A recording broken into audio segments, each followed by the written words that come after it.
Welcome to the Soul of the Everyman on the Artist First Radio Network. All past broadcasts are podcasts. Find them at artistfirst.com. Please send your questions and comments to DJ at artistfirst.com. And now, ladies and gentlemen, here they are, Michael and Margaret Lyons. And thank you very much, Z-Man. And I am Michael Lyons. Yes, he is. And I'm Margaret. And tonight, we are going to sound silkier tonight. Because we got ourselves some brand new toys. Yes. Well, we apparently were having a little bit of a problem. The problem was the strings and the tin can we were using. It's true. It wasn't taut enough on that string. We didn't have our tin can up to 2026 standards. So we went out and we spent $2.95 and we got ourselves a brand new tin can. So hopefully this sounds a lot better. This is I believe this is a Nazi can. No, this is a fine piece of Bavarian recording equipment. So we may sound a little more Ziegler. Well, none of this. So all this is to say is that hopefully we come through a little bit more clearly. We were kind of fighting the equipment for a little while there, and we didn't realize we were fighting it. And now hopefully the equipment will be helping us sound silky. Okay. And and life was hard. Life was hard. And that's the theme tonight. Tonight, we are going to talk about, I think, a very interesting and sort of, I think, a topic that's probably near and dear to many people's heart in the sense that it's part of their everyday life experience. And I think it can be encapsulated in the phrase that life is hard. People will say that to themselves.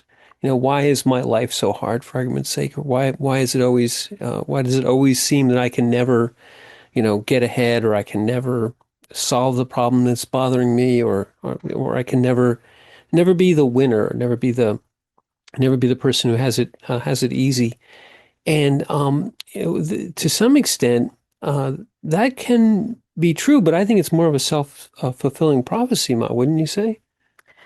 Yeah, it's your immediate response to your situation that has the most effect on your life. Just being able to take the situation as it is without putting any kind of spin on it or preconceived notions, prejudice. I think it almost adds to the burden. When you're presented with a challenge and your immediate response is in essence, haven't I already had? Don't I already have enough? Don't I already have a million things already? Burdening me already, being obstacles in my life path. Do I yet another thing? Is this sort of endlessly put upon feeling, persecution almost. It's the why me. It's the why me, and it's the wine of the why me. The wine of the why me. So we have I think, an interesting quote, and maybe we'll start off with that. It's a woman I really wasn't familiar with, but evidently she's a bit of a motivational speaker. Her name is Elizabeth Elliot, and I didn't do a lot of looking up of her generally, but this popped up sort of on a social media feed, and it just struck me because for any folks who've been listening to us for any length of time, Margaret and I have had a few challenges in our lives together, and our lives with our extended family, with our sons, and I credit the challenges that we went through during those times with the, I hesitate to say the wisdom, but it's the path through the hard times, a path through the suffering, which leads you to this, this sort of philosophy of yes, you're handed these hard things, but you understand that there isn't a why me, it's the why not me. But anyway, I'm digressing. Would you do us the honors, please? Okay. You want me to read the quote? Yeah, because you're much better at it than I am. Uh, I'm just a whiny whistler. Goodness gracious. Okay. Sometimes life is so hard. You can only do the next thing, whatever that is.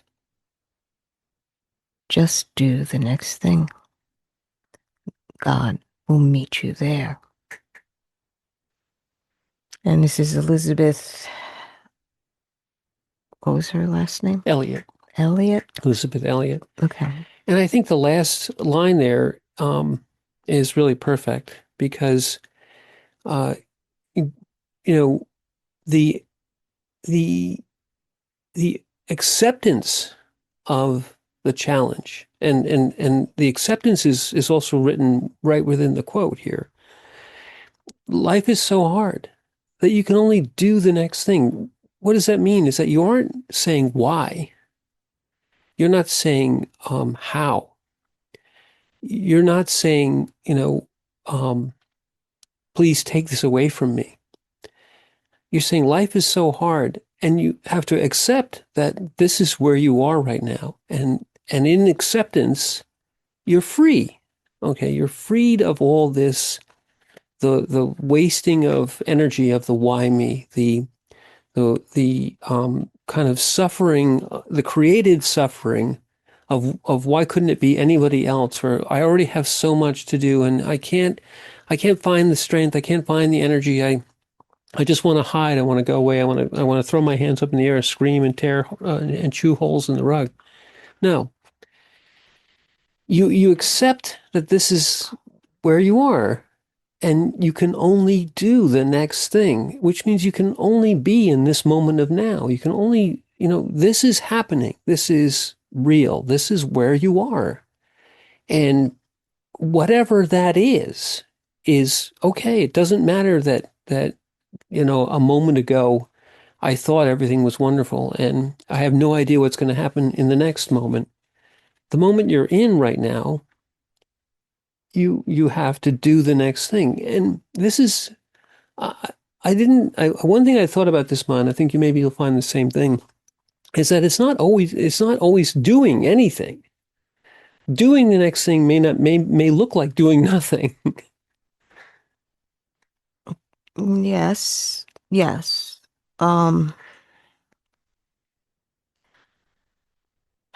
It has to do with understanding that you are in a moment of overwhelm. There's so many things happening at the same time. And you look at this and feel that you are the only answer. You are the only hands and feet that can answer this need, whatever this or needs. It can be a very complicated need that requires all sorts of actions to try to alleviate the situation, to try to help the situation, and the multiple people that are involved in the situation. Then really the premise of what you believe your life to be is under attack. The whole foundation of what you've built your life on, your concept of what your life is being attacked right from the base, the get-go. In other words, all right, and I'm going to take a page out of our example. You have this concept of being a parent. You are a mother. And as you begin to do this with holding the baby in your hands for the first time, and all the wondrous feelings that just rise up. And in that moment, you begin looking at the child, and there's a part of you that wants to begin to project, like, okay, this child is going to have a normal life, and I'm going to be a really good mother, and I'm going to take care of all the things that need to be taken care of. And as the child progresses, as you get more into family life and multiple children come along, you realize that, yeah, it's getting harder. There's a lot of requirements here. Mm. But then you're thrown a curveball that you really didn't expect. Because you thought you had it all together. Even though it was hard, let's say, but you thought you had it all together. You had it all projected out. Yes. You believed that, okay, they're all maturing. When they get into school, I'll be able to go and do things, maybe for myself finally, instead of all the kids. And then the diagnosis comes in that your child has a cancer that they barely ever heard of. And now you're fighting for his life. Look at that and you go, everything has been swept away. Mm. The way I thought my life was supposed to run. My mother-in-law is the one who had always said, this is completely unnatural. Children are never supposed to die before their parents. And that is the overriding feeling that you have. But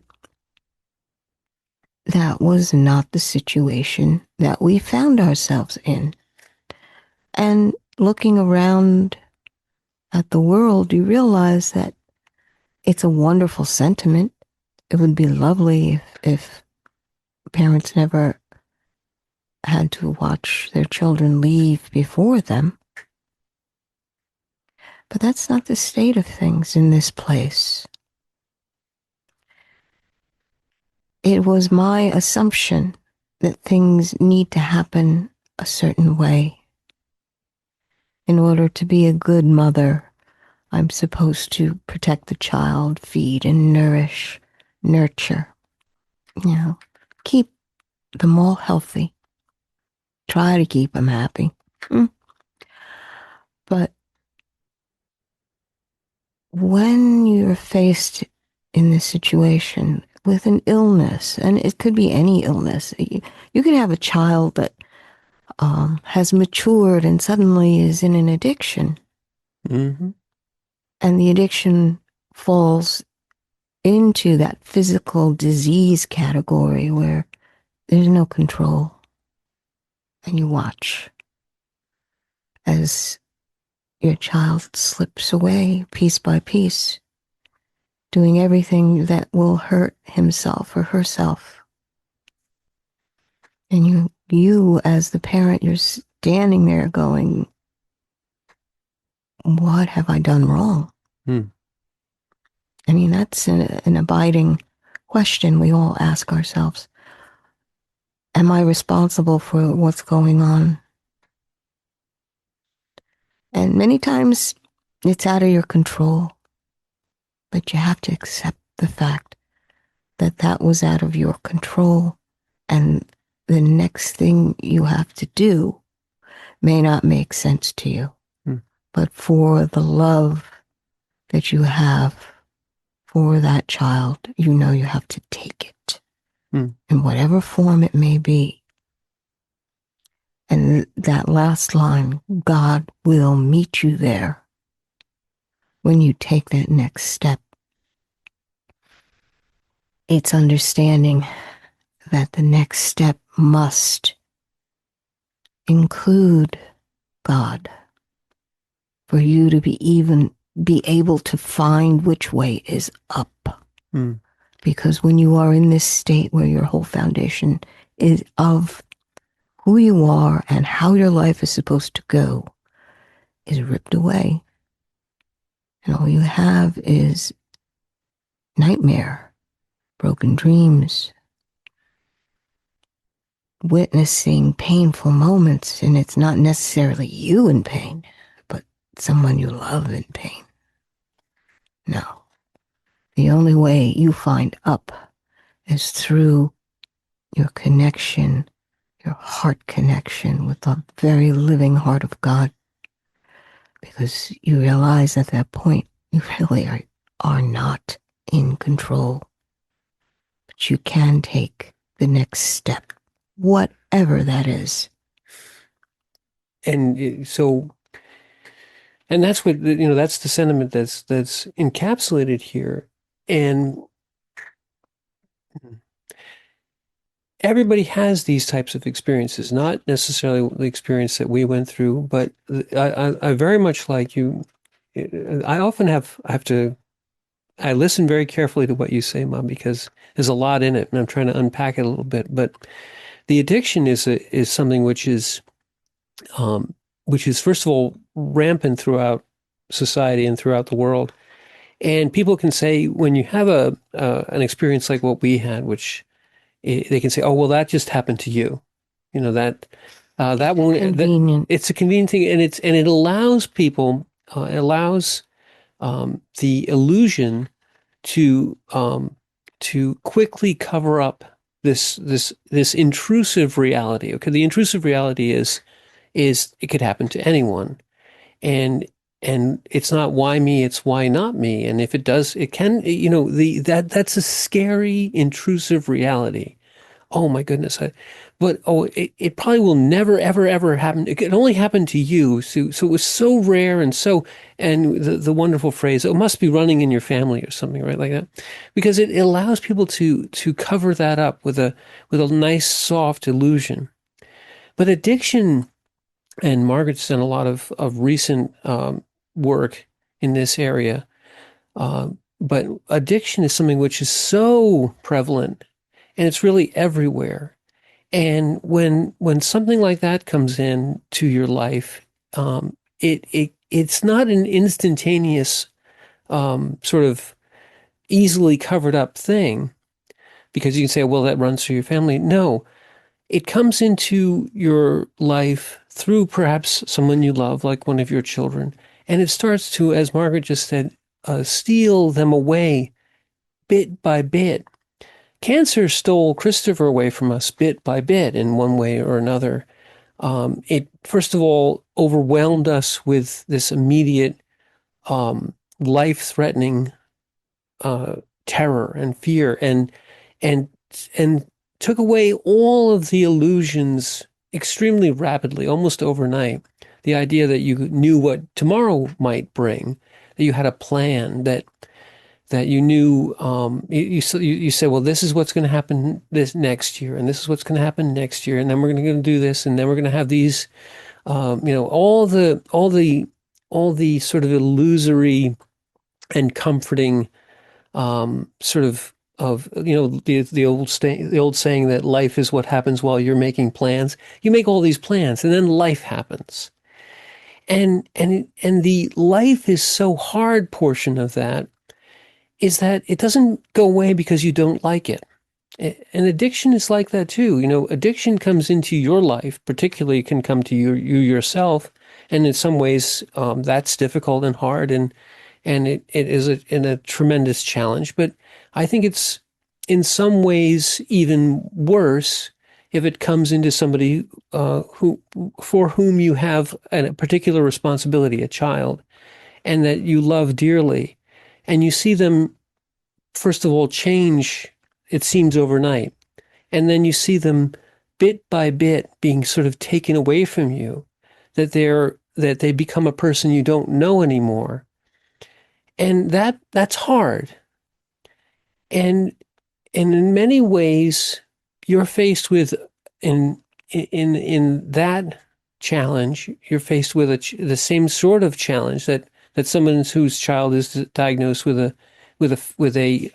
existential disease, with a potentially fatal disease. You no longer know what tomorrow is going to bring. And it strips away all these illusions, and it can make you feel as though you have no idea who you are and who, you know, who you might be in the next moment. All that is so. And the wisdom that's contained here is difficult to parse out. The sentence, "you can only do the next thing," sounds so trite. Of course, all you can do is the next thing when you say it that way. But that's from the illusion. That's from the ego. Well, of course, that's sort of, all you can do is the next thing. Of course, of course, of course. No, all you can do is the next thing when you don't know what to do. You don't know how to do it. You don't even know uh, why or where or what will be required of you. The the the acceptance that you can't know any of those things, and that all you can say is, "I will do the next thing," whatever it is, whether I know it or not. I'm here. It's now. I have to accept that this is who I am right now, or rather, I can't allow myself to be defined. This is me. This is my life. This is my existence. And all you can do is the next thing, whatever it is. It throws your plans from all the things that I've planned, and I have insurance, and I have all the ideas of what's going to happen next, and I have it all written down, I have my lists, and I'm checking them off. No, it throws it all into an amazing state of faith and trust, because even though you don't know what to do, and you don't know if you're going to have enough strength to do it, the whatever that is means that I accept that. I accept that I don't have any agency here. All I have is will. And when you say, "I will do the next thing," whatever it is, as Margaret said, that's why God meets you there. Because you've thrown it all into a faith, into a stepping into the blind darkness, into a leap of faith or a step of trust. And you realize that you don't see where your foot's going to land. You don't know whether you're going to fall for a mile or never ever hit the bottom, or that you're just going to be taking the next step. You have no idea. The trust and the acceptance and the faith comes in the whatever that is.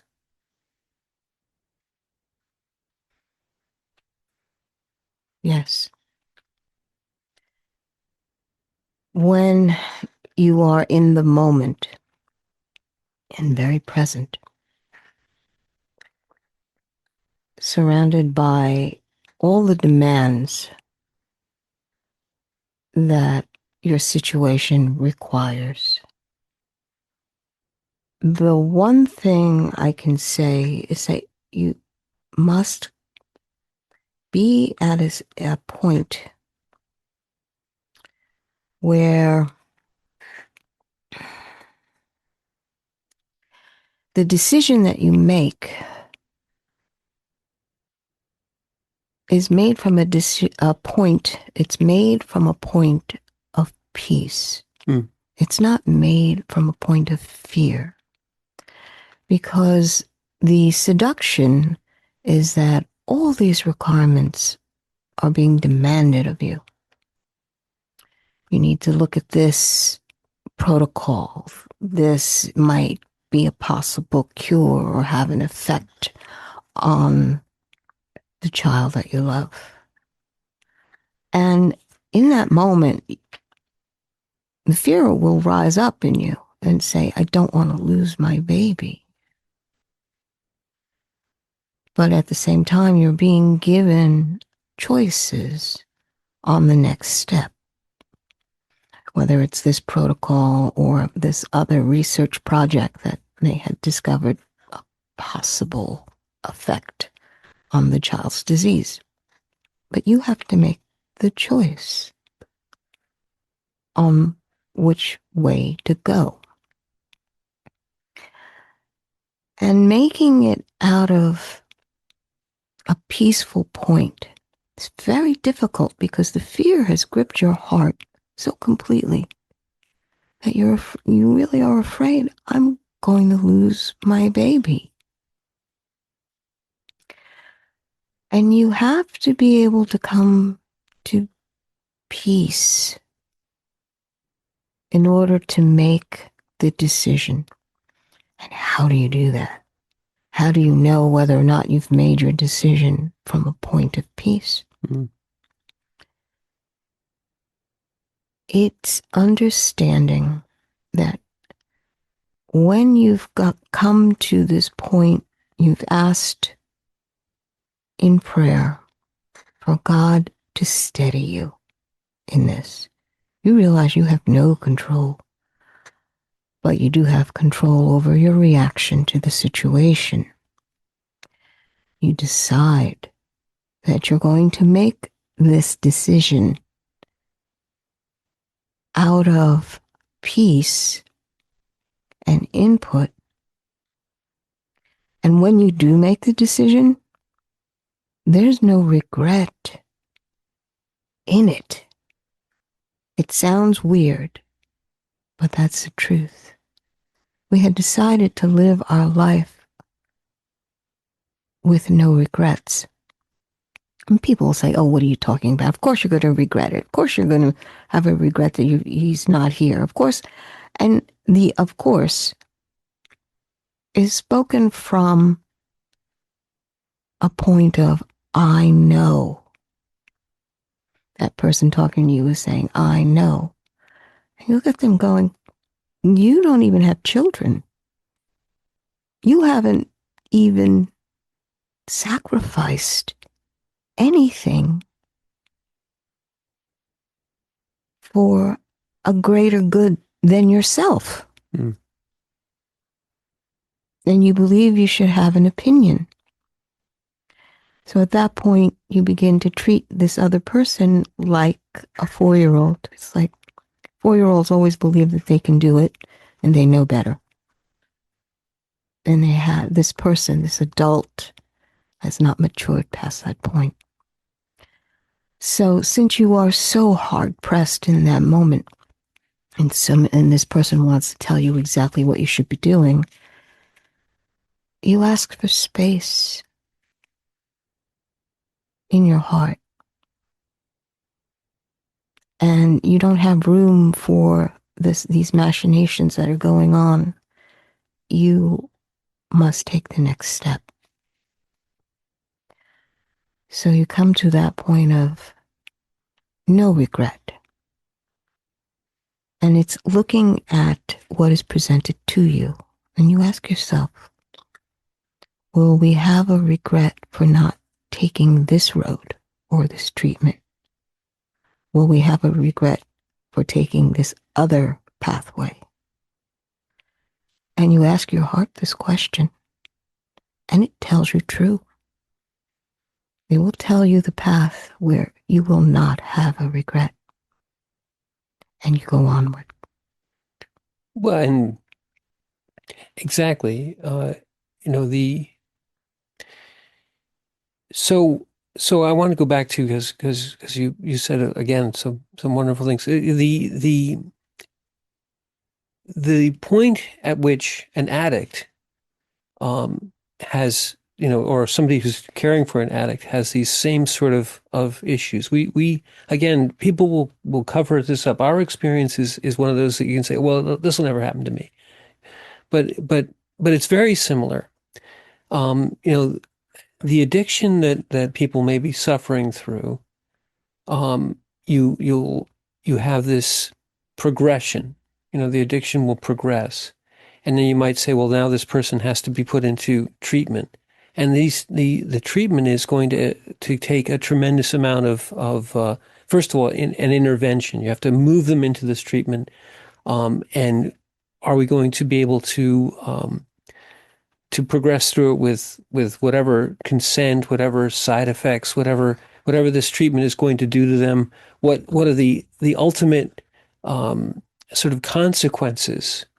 You're going to be separated from society. You can never, you can never abuse any particular drug again. You can never, perhaps, have a completely independent life, a completely independent. So we were presented with these kinds of things for Christopher too. Margaret mentioned, when somebody will come into you and hand you, this is far down the road where we were.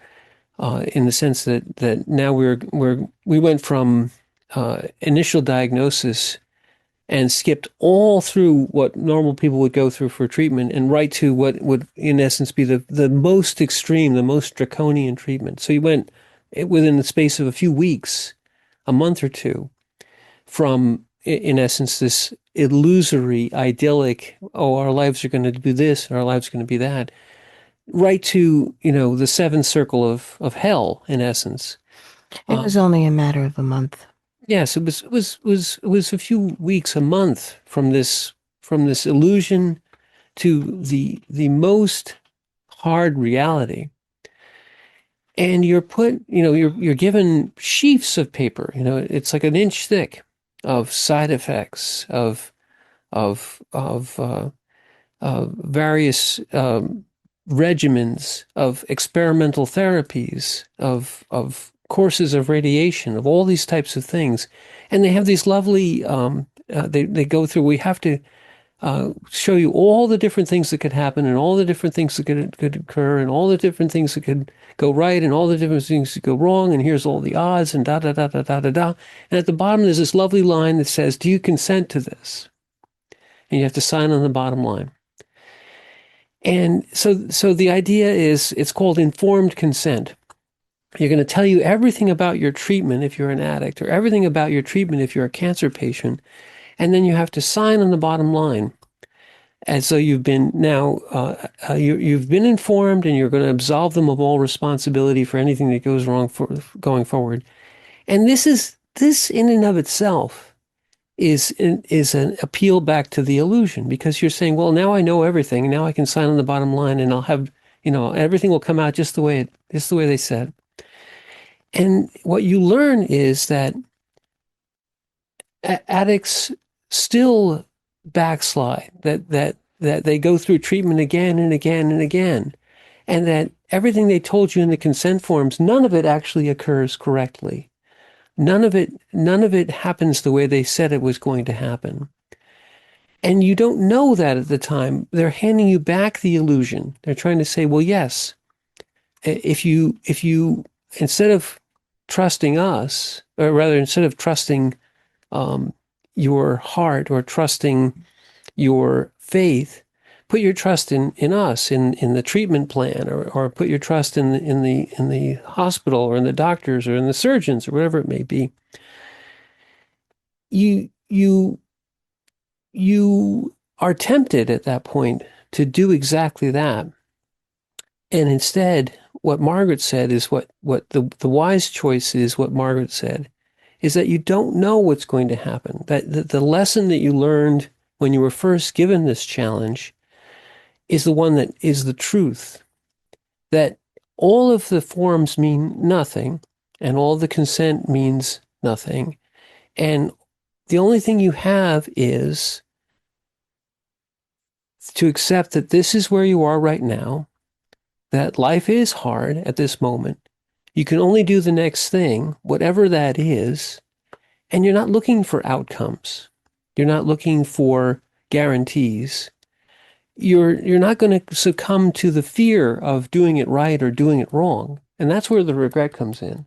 The regret is a way of banking fear. You can say, well, okay, we were given two choices, and I took the one that they said I should take. And then if it doesn't work out, it's their fault, or oh, only if only we had done it this way, or if we only had done this one first and that one second. And all those things are just feeding back into the illusion that you had control in the first place. Mm-hmm. The superpower, the way that life, which is so hard, becomes the life of experience, unique, precious, fleeting experience is that you have to say, that's great. You give me a sheaf of papers. I've read it all the way through. Yes, we agree. And then we're on to the next thing, because none of that mattered except for that moment that it had to be. And none of that mattered except for that moment that I have to consent to try and go into treatment for the fourth or fifth or seventh time or whatever it may be for my addiction. The moment of now is to do that thing, whatever it is, and realize that the next moment is still I'm trusting, still I'm putting the outcomes into God's hands. I'm putting the wisdom that everything I've done and everything that I thought was going to happen is just that. It's just a thought. It's just the ego trying to tell itself what it thinks is going to happen next. And how it wants to feel about it and whether it likes it or doesn't like it. And if you understand that that's just a voice in your head and it's a bunch of feelings that crop up in your mind, and the actual being, the actual consciousness, the actual life that is living in this existence, and the life which you are taking care of, perhaps the addict or perhaps the cancer patient who's your son or daughter, those are the things that matter. And how that life and your life progress to the next moment is the whatever that is. And it's the next thing. And once you realize that, it's a funny thing to say, but it doesn't matter what happens next. And people say, well, of course it matters. You could live, you could die, you could do all the... Yes, you could live, you could die. But if you worry about it, you're neither living nor dying. You're just worrying. And if you're listening to the voice in your head or letting the fear overcome you, you're neither living nor dying nor experiencing life at all, except in your head.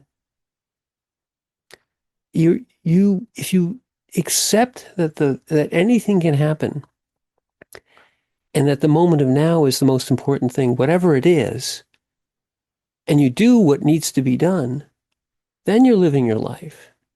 And it doesn't matter what happens next. Isn't that a crazy thing? But it's the God's honest truth. It doesn't matter what happens next, but it matters that you are being in it that next moment. When the phrase, it matters or it doesn't matter comes up, what it's pointing to is finding meaning in that moment. And it's realizing that your life is much, much more than some kind of preconceived notion that you may have held. In other words, I'm only a good mother if my children are healthy and happy and well-fed and clean. Well, what happens if they're not healthy or happy? What happens if they're not well? Does that mean I'm a bad mother? And let me tell you, that accusation from the pit of hell will come up and tell you that you are a bad person for not being able to save your child. And that is the feeling that many parents have looking at their own children when they are engulfed in this disease that they can't control, whether it be an addiction or a cancer or anything. And that is the sentiment that comes up. And you have to stop yourself and look at it and say, where did that come from? What was it in me that accepted that I'm only a good mother if I meet these criteria? There's a very mental checklist And you have to acknowledge that it is a mental checklist and it is something that you accepted. But you are more than that checklist. That checklist is not going to be at your child's side as they undertake the next hard thing. That checklist is useless. And certainly the people that remind you of that checklist are not going to be there when you have to do the next hard thing. So understanding that people are surrounded by hard things, and it allows you to realize, to have compassion for people you don't know, because you don't know what they're going through. Mm. And it's pure arrogance on your part when you say, oh, I know who that person is. Oh, I know that way, the way that person's supposed to be. On what foundation, what basis? You in your infinite wisdom? It's realizing your limitations and accepting your limitations, which is your humanity. Well, and the distinction I would make there, Ma, is that the person who's the ego that was accepting the criteria of whether you're a good mother or bad, or the ego which is saying, I understand that person, I know what they should be, I know what they should be doing, and they're not doing it right. That those are all egoic forms, and they're not who you are, not really who you are. They're who you think you want to be. These are concepts Or that concepts, yes. are accepted by a society or a culture. The last trend that's going on social media, this is what it is to be a good mother. Right. And you have to realize that you have to accept those for them to have an effect on you. And to be able to see those requirements, that checklist, and understand that, yeah, it's a checklist. It's something that you can have as a point of data, but don't take it personally. Because when you accept it, you've taken it personally. Well, right. I mean, okay, so when you come into these things, you come into an addiction and you're living your life as the egoic with the checklist, with all the things, and it all gets blown away. If you, and we saw this, and I'm sure you could see, I mean, some of the stories that you've heard, certainly with the folks who are going through addictions, which are much, much more common, but with our particular situation, you saw this. First of all, as we probably said many times in the past, when you're thrown into the cancer wards, you're inducted perforce into this new society, if you will, because you immediately meet other people who are going through similar things, and you're to the extent that you're still perhaps bound, or you see that other people are still bound in these sort of, whether I'm a good person, I'm a good parent, whether I deserve this, whether I didn't, why me, why my child, you get a very direct cross section to look at and see how people are still holding on to the illusion. And if you allow the illusion to go, if you allow that this is who I am, this is my life at this moment, I'm accepting that it's hard and I can only do the next thing. You see others who are not accepting that, who are fighting against it, who are bargaining with life from the egoic standpoint, who are judging everyone else by whether or not they're doing it right, judging themselves by whether or not they're doing it right, running away because they can't abide. Their egoic sense of being is so threatened by this by the circumstances they find themselves in, that they literally run away, leaving their child to face, in essence, an existential crisis alone. Or we saw many times these role reversals where the child has accepted that this is their life, this is where they are. They're in the moment of doing the next thing. They're fighting with every ounce of their true being to be in the moment of now, and having to take a portion of that energy that they need every scintilla of, and in essence parent those who should be their parents, who should be supporting them, giving them consideration, giving them, egoic affirmations. Yes, you're doing it right. Yes, go do this for me. Go do that. That divide is so sharp when you cross over into the acceptance of whatever that is. Just do the next thing. Be in the moment of now. And in essence, you meet God, not in the sense of this bearded old man, but you meet the moment of existence and consciousness in that moment, you meet life. You meet it there, and you see the other side, and you say, these people are still living in this illusion, and I can't judge them because they're not even on the same. They're not even in the same world that we're in at the moment. Their eyes are still closed. Eyes are still closed. And you only can, and Margaret said it earlier, you look at them in some ways like a child, like a 4-year-old is a perfectly good example, and just say, well, I understand that you are still in this illusion, and I can't take you out of it. That would be cruel.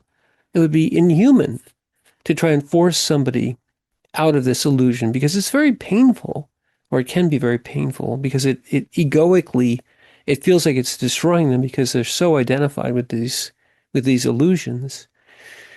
And life will push you out anyway. Life has no idea of cruelty. It just happens. It isn't cruel. It isn't kind. It just is. But once you've crossed over and you've accepted that, and once you understand that this is where you are, you've met God, and because you're in the moment of now, which is where God resides at all the time. I'm just saying that when you see that this illusory collection of likes and dislikes and rules and checklists had you all bound up, it actually is, the hard part of life is there. That's where life is so hard. On the other side, life is still full of every challenge, but it's not hard anymore because you're not expecting anything from it. You're not putting it into the I don't like this part of life and I do like this part of life, and why me part of life and why not them part of life. You just have the moment, and that means it's not hard or easy. And in some ways, when we got to this point, and I think if you get to this point through fighting your way through addiction and fighting your way into the other side and realizing that this is just the moment of now, there's a tremendous wellspring of joy there that has nothing to do with whether or not you live or die or what the circumstances are. People say, how can you be happy? And you look back at them in a peace and in a moment of now, and in essence, a presence, and say, because life is, because joy is everywhere, because this is the moment of now and you have to experience it. And it doesn't matter whether it's painful or not. It's understanding that pain is not your overriding requirement or of it not being there. Mm-hmm. In other words, this is what's the word I'm looking for? This is not what you're not here to take all pain from your life. That's not your existence. It's not allowing pain to override everything in your life. It's acknowledging that pain is part of what is going on down here. And it doesn't mean that you look for painful moments, but it's acknowledging the fact that every moment cannot be happy, happy, joy, joy. Only the good, you've heard this, before. Oh, as long as we're good, nothing bad will happen. You obviously haven't engaged in living the life that's in front of you. You are here to challenge your boundaries. And this is something that we've said before. Pain is a result of pushing past your boundaries. So if you don't push past your boundary, in other words, grow, then you're in this safe life where nothing changes and nothing grows. You are stagnant at that point. And that is not what the experience of life down here is, in this place where time marches on. That's like your baseline. You have to continue forward, because going backwards stagnates. In fact, projecting forward also stagnates, because you're not in your present moment to make your next decision, to take in what this present moment is. What is this moment that is unfolding around me? And take it in without prejudice. The prejudice being, I shouldn't have anything bad happening to me. That's a prejudice. Well, you just said it. In the sentiment that often you hear is, I'm good, so nothing can happen to me. I've done all the good things. I've followed all the rules. I've made all the offerings. I've bought all the right insurances, and I planned all the right things. And so when something happens to me, it has to be a mistake. It should be happening to those other people who've been bad. Or if something happens, you say, well, that person must have deserved that. This is all in what you mentioned, and all those things are all within the illusion. This idea that you have control, that your past is completely, it's not just there that it was an experience, but that's something that you can chew over again and again and relitigate again and again, or that the future is somehow can be exactly planned, that if we don't get to this goal by this time at this stage in our lives with this much money and these, that somehow we're doing it wrong, and that all those things are under your control. And what do you mean? You've got to plan these things out. You've got to save this money. You've got to do those things for your retirement.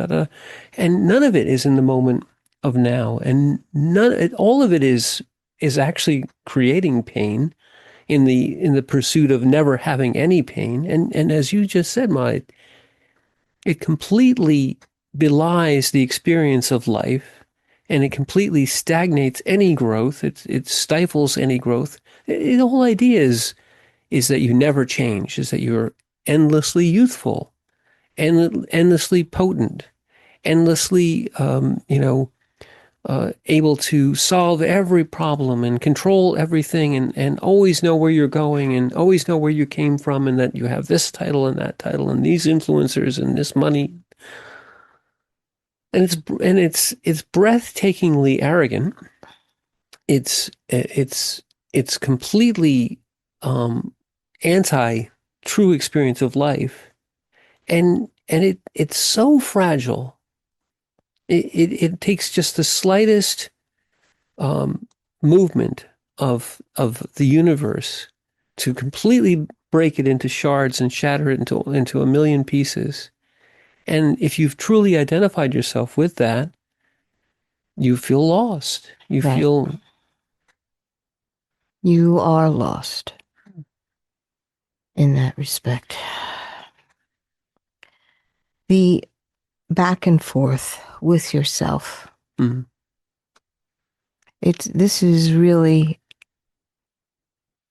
where it becomes difficult or overwhelming because you have all these pieces of you arguing that this shouldn't be. mm,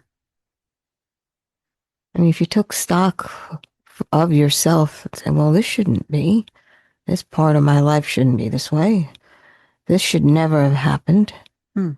Uh, Children aren't supposed to die before their parents. This shouldn't have happened.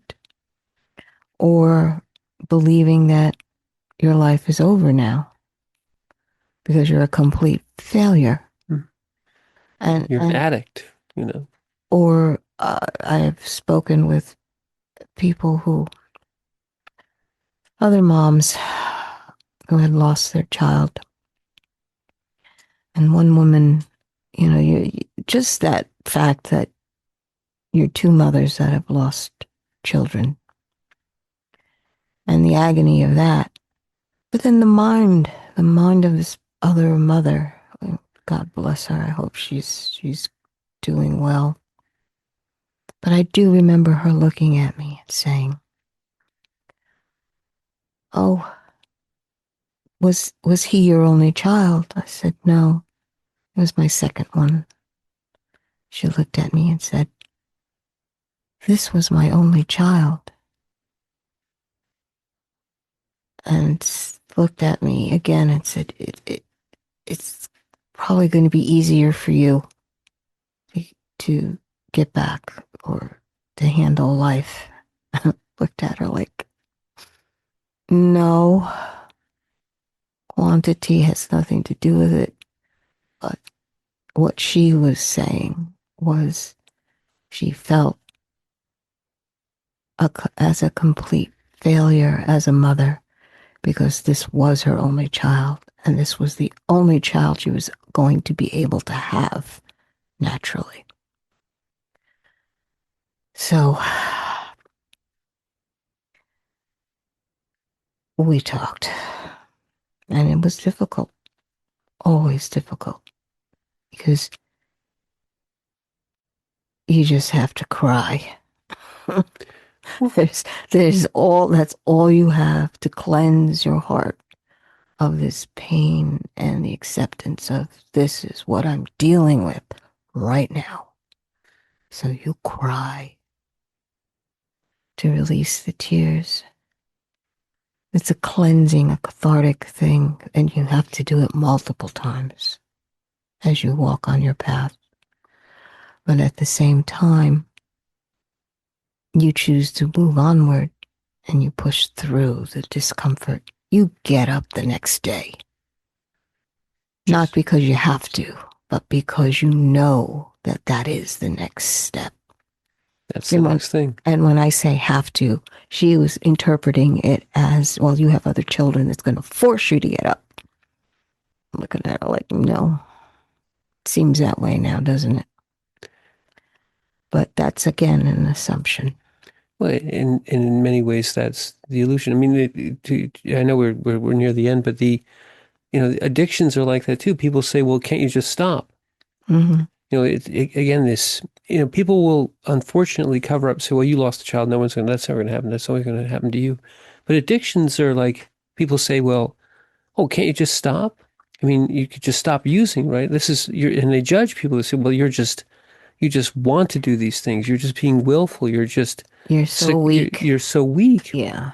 That's And what they say. And none of that is true. But the truth of it is that even with even with treatment, even with the success, that's egoic. All of that is egoic. The idea that you could give it up anytime, the idea that if you are able to successfully get through it, that somehow you're now better.